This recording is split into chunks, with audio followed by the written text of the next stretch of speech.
유명한 것 중에 하나가 이 뮤럴이라고 저 벽화예요. 건물 벽면에 그림을 그리는 건데, 이 필라델피아 시내에 수백 개의 벽화가 이렇게 산재해 있어서 이런 것들에 관심이 있고 전공자들은 여기를 꼭 거치게 돼 있죠.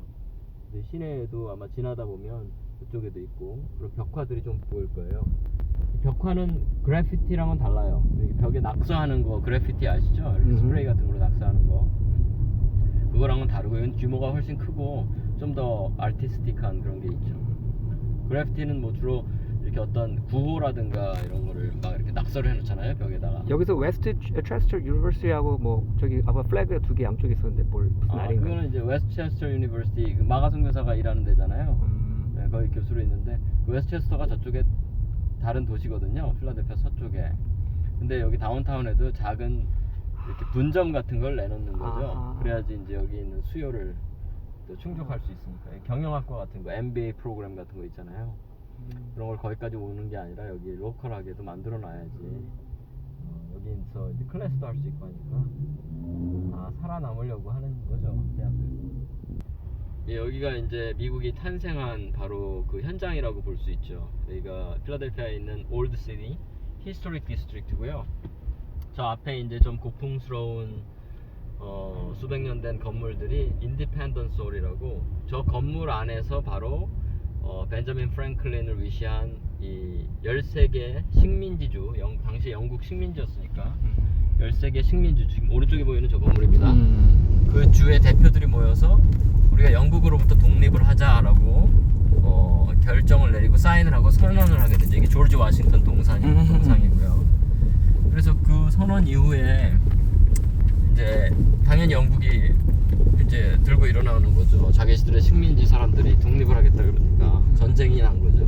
그 영국과 미국 간의 전쟁이 있고 그 전쟁에서 혁혁한 공을 세운 조지 워싱턴 장군을 초대 대통령으로 선출하게 되는 거죠. 초대 대통령을 선출하게 되고 또 미국의 헌법이 필요하잖아요. 독립국가가 됐으니까. 그 National Constitution, 국가의 헌법을 여기서 이제 상의해서, 저 같은 장소에서, 저 건물에서 이제 상의해서 대표자들이 만들게 되죠. 근데 이제 그때 이제 가장 큰 논쟁거리 중에 하나가, 당시에는 이제 주가, 뭐 오늘날에는 50개 주가 있지만 당시에는 13개 주밖에 없는데, 그 13개 주 안에도 큰 주와 작은 주가 있죠. 인구가 더 많은 주가 있고 인구가 적은 주가 있고, 또 어떤 데는 이제 공업과 상업이 더 번성한 데도 있고 어떤 데는 농업이 번성하는 데도 있고, 그러니까 자기 이해가 충돌되는 거죠. 그러니까 가장 큰 것이 뭐냐 하면 대표자들 뽑아야 되는데, 우리나라도 국회의원이 있듯이, 근데 여기도 대표자를 뽑아야 되는데 가장 간단한 원칙은 이제 인구대로 하자 그거잖아요. 그래서 인구수 뭐 예를 들어서 10,000명당 대표자를 한 명씩 뽑는다든지. 근데 그렇게 되는 경우에 작은 주들이 들고 일어나는 거예요. 그러면 우리는 국회의원 몇 명밖에 안 되지 않냐, 당신들은 뉴욕주 같이 큰 데는 당신들은 그렇게 많은데 그럼 우리가 밀려서 우리 주에 불리한 정책들이 나올 거다, 이거는 옳지 않다, 들고 일어났죠.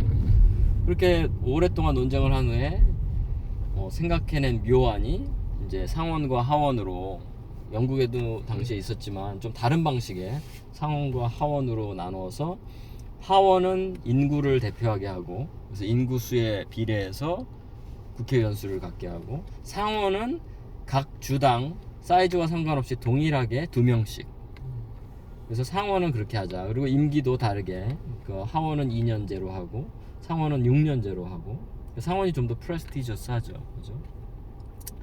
그렇게 두 가지 양원 체제를 둠으로써 각 주의 그 불만들을 좀 해소하고, 그러니까 인구 비례만으로서 충족시킬 수 없는 주의 각 주들의 요구들을 해소하고, 이렇게 절충안을 마련한 거죠. 그래서 이제 여기서 그러한 국회 제도라든가 또 이제 행정, 입법, 사법과 같은 그런 삼권 분립의 원칙, 견제와 균형의 원칙이죠, 그죠? 체크 앤 밸런스, 견제와 균형의 원칙들이 이제 바로 서게 되고, 그런 아주 중요한 일들이, 미국의 그 기초 파운데이션을 놓는 그런 작업들이 여기서 있었던 거죠. 그런 거는 정말 이 역사 문제의 중요한, 그죠? 뭐 요즘에 한국에서도 계속 그런 나라를 나라답게 하자는 게 결국에는 그런 거죠. 삼권 분립이 제대로 안 돼 있는데 제대로 된 삼권 분립을 하고 제대로 된 국민의 대표를 뽑고 제대로 된 정치를 하자는 거죠. 같은 거죠. 근데 미국에는 그런 시스템이 1700년대 후반에 갖춰져서 지금까지도 큰 변화 없이 계속 유지되고 있다는 게 그게 참 놀라운 일이죠.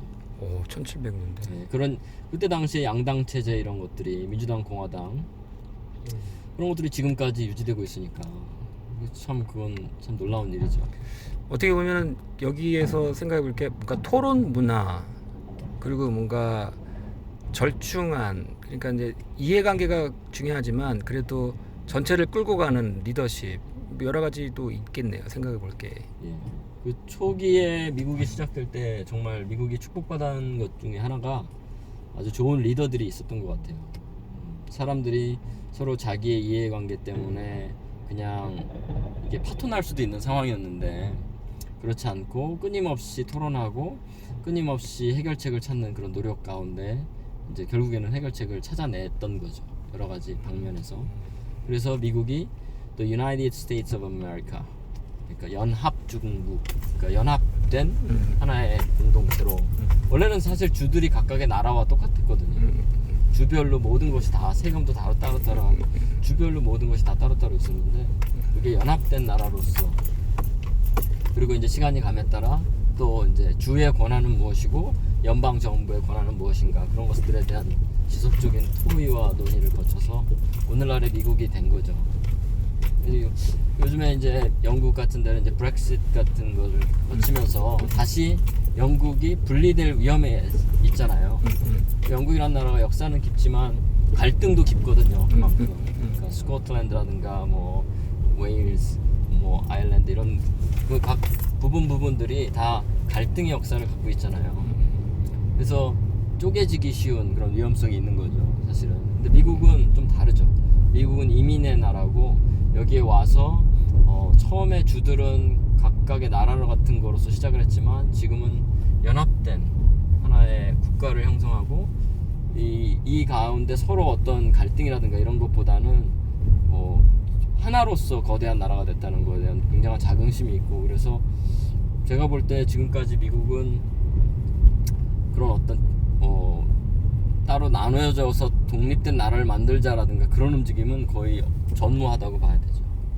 여기서 제가 잠깐 세우는 이유는 오른쪽이 큰 거대한 강 아까 말씀드린 델라웨어 리버가 바로 오른쪽이거든요.